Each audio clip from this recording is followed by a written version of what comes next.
ang kwento ng marangal na tao na si Kim Hyo, isang tunay na tao sa Joseon Dynasty na sumulat ng recipe book na Sunjabang.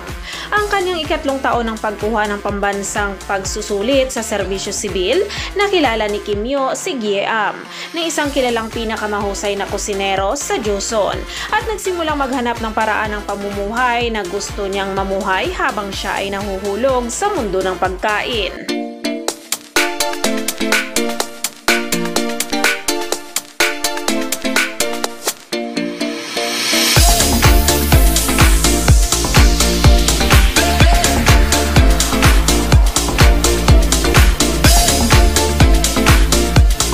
Sa taunang drama special nito, ang KBS ay nagbo-broadcast ng isang koleksyon ng mga maiikling drama na tig-iisang episode at mga TV films.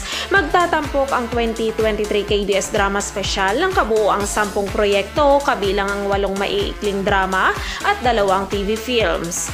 At ang huling maikling drama ay nakatakdang ipalabas sa Disyembre, kasama nito ang 2 TV films.